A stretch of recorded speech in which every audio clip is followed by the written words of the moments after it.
Good afternoon.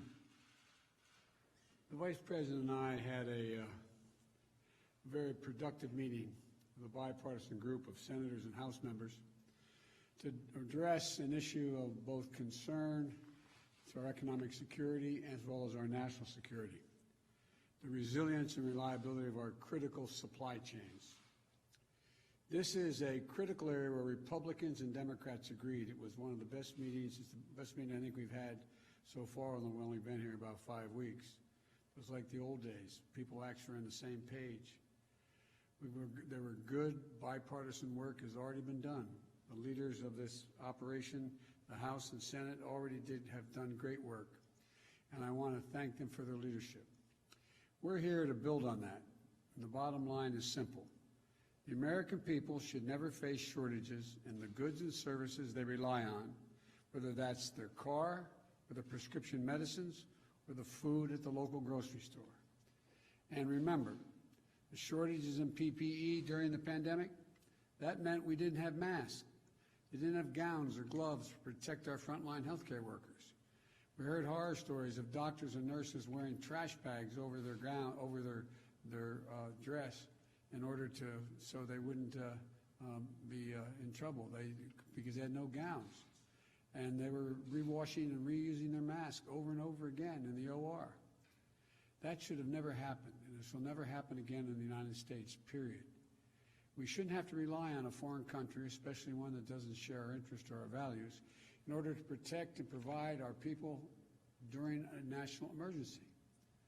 That's why one of the first executive orders I signed, as some may remember, was to ensure that we're manufacturing more protective equipment for healthcare workers here at home. And today I'm shortly going to be signing another executive order that will help address the vulnerabilities in our supply chains across additional critical sectors of our economy, so that the American people are prepared to withstand any crisis and rely on ourselves. This is about making sure the United States can meet every challenge we face in this new era, pandemics, but also in defense, cybersecurity, climate change, and so much more. And the best way to do that is by protecting and sharpening America's competitive edge by investing here at home. As I've said from the beginning while I was running, we're going to invest in America. We're going to invest in American workers, and then we can be in a much better position to even compete beyond what we're doing now.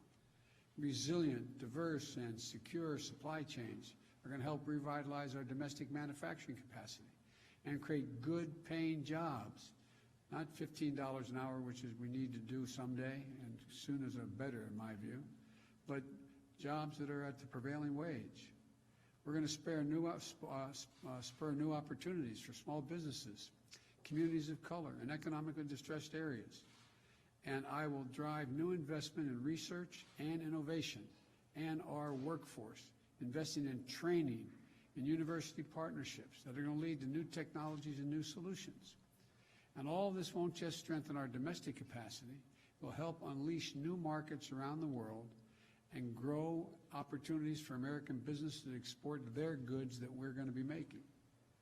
These are the kinds of common sense solutions that all Americans can get behind, workers and corporate leaders, Republicans and Democrats. It's about resilience, identifying possible points of vulnerabilities in our supply chains, and making sure we have the backup alternatives or workarounds in place. Remember that old proverb, for want of a nail, the shoe was lost. For want of a shoe, the horse was lost. And it goes on and on until the kingdom was lost. All for the want of a horseshoe nail. Even small failures at one point in the supply chain can cause outside impacts further up the chain. Recently, we've seen how a shortage of computer chips, like the one I have here, you can hardly see it, I imagine. It's called a semiconductor. It's caused delays in production of automobiles that has resulted in reduced hours for American workers. A 21st century horseshoe nail.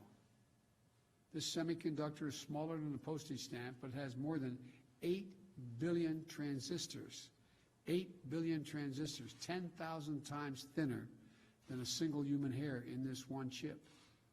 These chips are a wonder of innovation and design that power so much of our country, enable so much of our modern lives to go on. not just our cars, but our smartphones, televisions, radios, medical diagnostic equipment, and so much more. We need to make sure these supply chains are secure and reliable. I'm directing senior officials in my administration to work with industrial leaders to identify solutions to this semiconductor shortfall and work very hard with the House and Senate. They've authorized the bill, but they need roughly $37 billion short term to make sure we have this capacity. We'll push for that as well, but we all recognize that the particular problem won't be solved immediately. In the meantime, we're reaching out to our allies, semiconductor companies and others in the supply chain to ramp up production to help us resolve the bottlenecks we face now. We need help to stop, we need to stop playing catch up after the supply chain crisis hit. We need to prevent the supply chain crisis from hitting in the first place.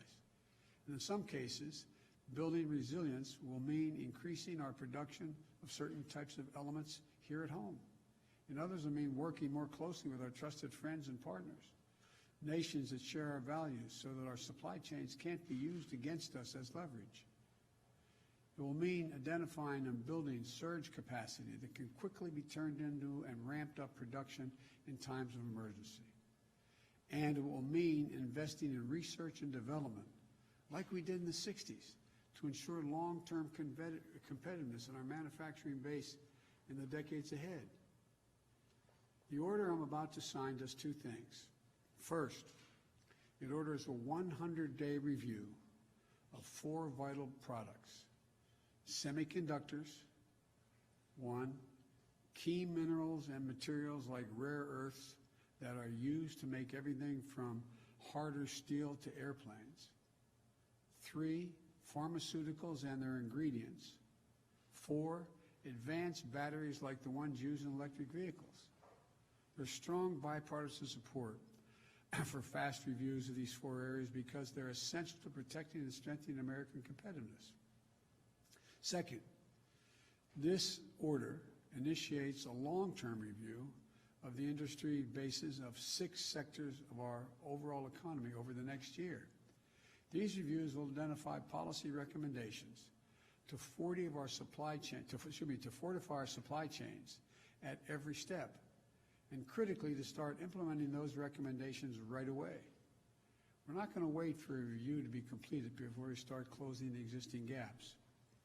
And as we implement this work, my administration will draw on a full range of American talent, including labor and industry leaders, policy experts, scientists, farmers, engineers, to get their input.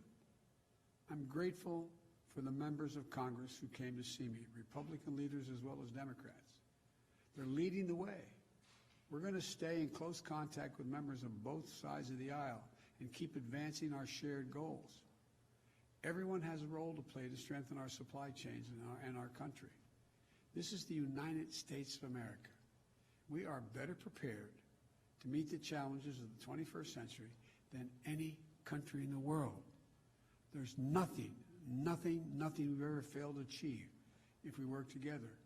And that's what we decided to do today. And that's what we're going to do, work together. So I thank you all. I'm very optimistic about the meeting we had today with our congressional colleagues. And now I'm going to walk over and sign that executive order.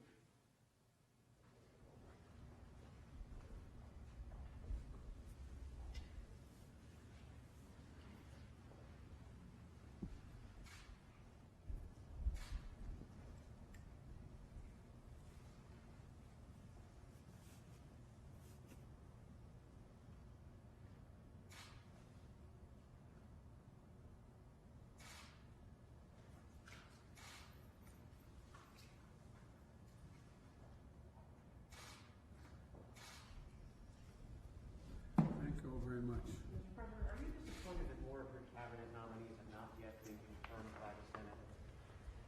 I am, but I don't so much blame it on the Senate. I blame it on the failure to have a transition that was rational.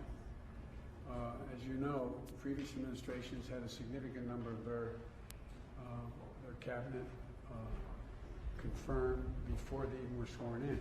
That's the tradition. But we're doing fine. I think we're going to be in good shape. What about you? Thank you. Are you going to talk to the king of Saudi Arabia? I'm going to be talking to him. I have not spoken to him yet. Are you going Uh, to take read the Khashoggi report yet? Am I going to take what? I'm sorry? Have you read the Jamal Khashoggi report yet from the Yeah. ODNI? Yes, I have. Thank you. Thank you. Thank you.